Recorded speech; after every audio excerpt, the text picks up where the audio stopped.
Madalas tayong mag-alala na kulang ang ating kayamanan, lakas, o pananampalataya. Ngunit ipinapakita ni Jesus na kapag inilagak natin sa Kanya ang ating kaunti, Kanyang pinararami ito ng higit pa sa ating inaasahan.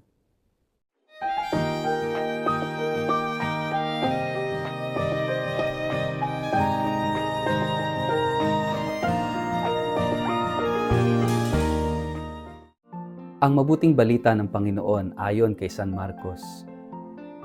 Nang mga araw na iyon, muling nagkatipon ang napakaraming tao. Wala nang makain ang mga ito, kaya't tinawag ni Jesus ang kanyang mga alagad at sinabi sa kanila, "Naaawa ako sa mga taong ito sapagkat 3 araw na ngayong kasama ko sila at wala na silang makain. Kung pauwiin ko sila ng gutom, mahihilo sila sa daan. Malayo pa naman ang pinanggalingan ng ilan sa kanila. Ito po ay isang liblib na lugar. Saan po tayo kukuha ng pagkain para sa ganito karaming tao?" Tanong ng mga alagad. "Ilan ang tinapay ninyo riyan?" Tanong ni Jesus. "7 po," sagot nila. Pinaupo ni Jesus sa lupa ang mga tao at kinuha ang 7 tinapay. Nagpasalamat siya sa Diyos. Hinati-hati ang mga tinapay at ibinigay sa mga alagad upang ipamahagi sa mga tao. Ganoon nga ang ginawa ng mga alagad. Mayroon din silang ilang maliliit na isda. Muli siyang nagpasalamat sa Diyos at pagkatapos ay iniutos niyang ipamahagi din iyon sa mga tao. Kumain ang lahat at nabusog. Nang tipunin nila ang lumabis, nakapuno pa sila ng 7 kaing. May 4,000 tao ang kumain. Matapos pauwiin ang mga tao, sumakay si Jesus sa bangka kasama ang kanyang mga alagad at nagtungo sila sa lupain ng Dalmanuta. Ang mabuting balita ng Panginoon. Word of the day, hear what God has to say.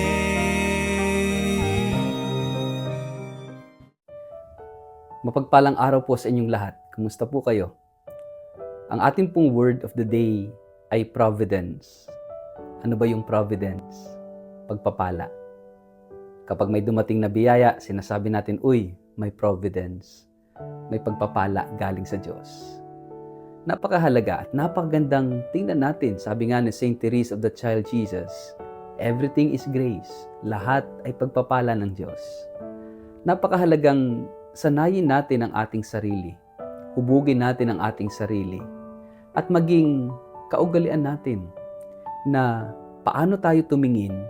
Tinitingnan natin ang lahat from the perspective of grace, from the perspective of blessings, from the perspective of God's providence. Ang lahat ay pagpapala ng Diyos. Yung bang, pag sinabing recognizing the providence of God, yung bang tinitingnan natin ang lahat na hindi atin, kundi ipinagkaloob sa atin. Not because we are deserving, but because God is God of providence. Siya ay Diyos na nagkakaloob. Siya ay Diyos na nagbibigay sa atin ng ating pangangailangan. Siya ay Diyos na nagmamahal sa atin. Dahil ang pagbibigay ng Diyos is because He is love. Hindi siya nagbibigay dahil tayo may pangangailangan. Nagbibigay ang Diyos dahil siya ay unang-una at higit sa lahat, siya ay pag-ibig.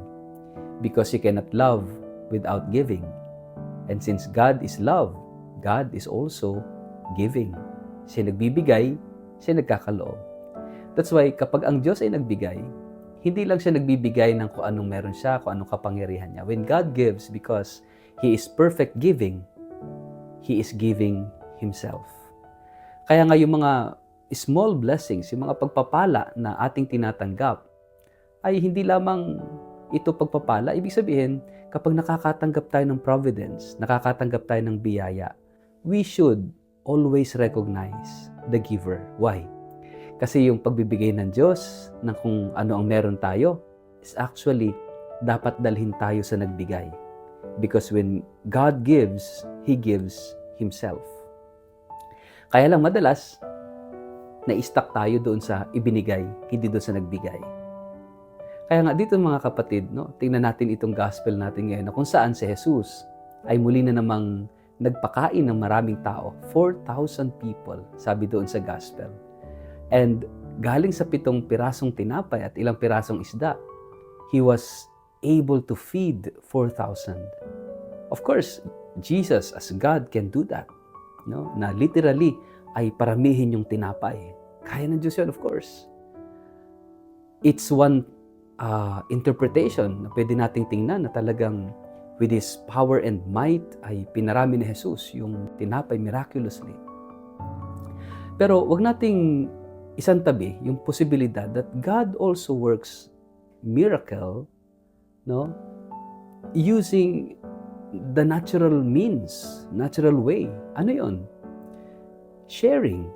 Sharing is miracle, especially kapag sa oras na panahon ng taggutom at taghirap, ng kagipitan, kapag ikaw ay natutong magbigay, no?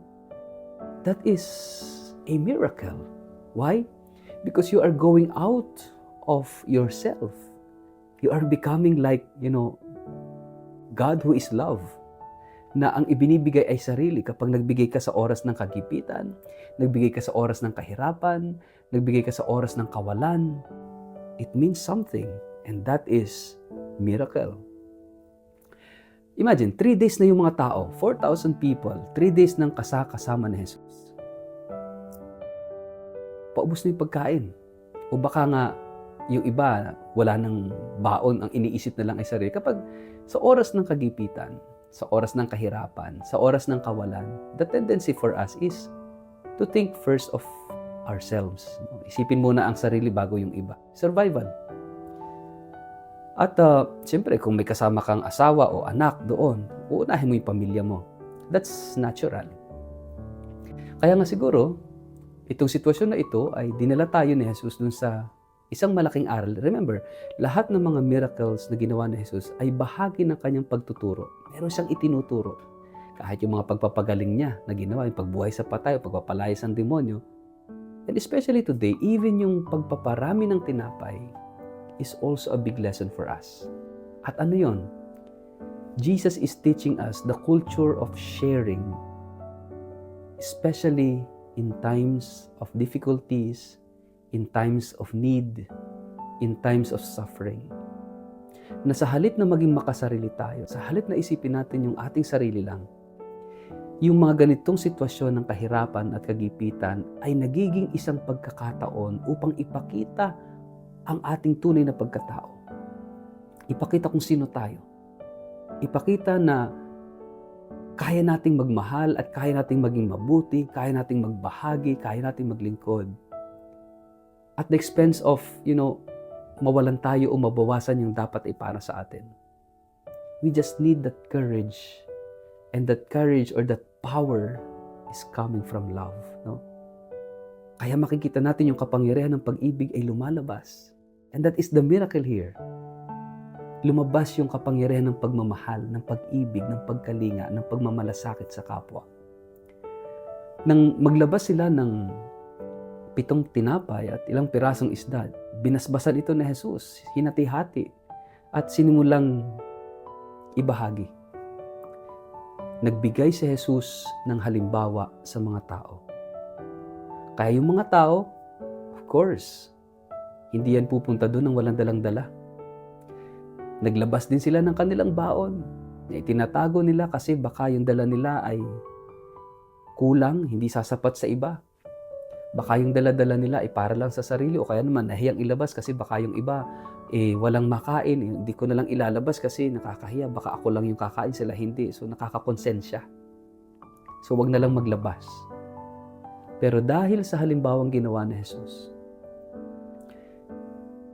sila lahat o yung may mga dalang baon ay nagdala rin at naglabas din ng kanilang dala-dala. Isinabay sa pagdadasal ni Jesus, hinati-hati at ibinahagi. They learned how to share. It's the culture of sharing. At anong nangyari sabi sa gospel? Lahat nakakain, walang nagutom. At nakalikom pa sila ng 7 kaing. Lumabis pa. Sumobra pa. Siguro ito isang mahalagang aral sa ating lahat, mga kapatid. Kung ito ay isa sa buhay natin ngayon sa panahon natin, walang magugutom, walang maghihirap. Pero dahil may mga sakim at ayaw maglabas ng kanilang baon, nagtitiisan sa sarili, sa isa't isa.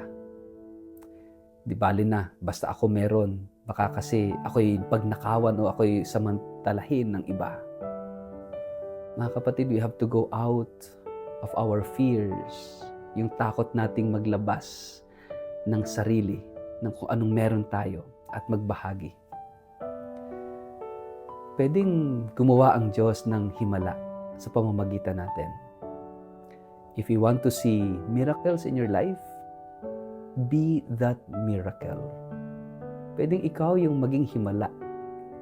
Pwedeng ikaw yung maging pagbabago. Pwedeng ikaw yung maging daan ng pagpapala ng Diyos. If you want blessings, be the blessing. If you want God's providence, be that providence of God, especially to others. Lahat tayo may kayang ibigay. Walang tao ang walang kayang ibahagi sa iba. Lahat tayo. Binigyan, pinagpala ng Diyos ng maraming bagay. Lahat tayo may kayang ibahagi, may kayang ibigay. Be the blessing. Huwag matakot, ibigay kay Jesus. Ibigay sa kapwa ang kung ano ang kaya nating ibahagi. Sa ngalan ng Ama at ng Anak at ng Espiritu Santo. Amen. Ama naming Diyos, alisin mo ang takot sa aming puso. Ang takot na magbahagi ko ano ang meron kami. Gaano man kalaki o kaliit, karami o kaunti, ang mahalaga, nagmamahal kami at nagbabahagi kami sa aming kapwa. Amen. Pagpalaan po kayo at ingatan ng makapangyarihang Diyos, Ama at Anak at Espiritu Santo. Amen.